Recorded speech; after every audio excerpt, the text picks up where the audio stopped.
Hey guys, my name's Drayton. Work here at Freeman Toyota in Hurst, Texas, the affordable side of the Metroplex.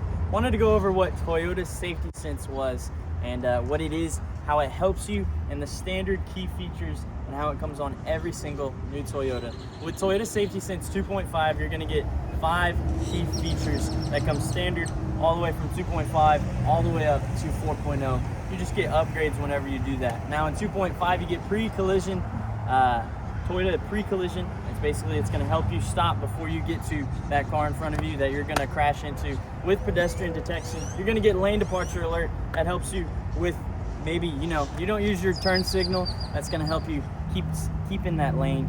With steering assist, you're going to get radar cruise control.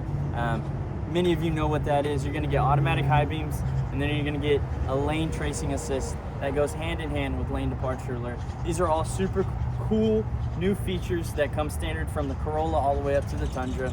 No matter what model you choose, you're going to still be safe with Toyota.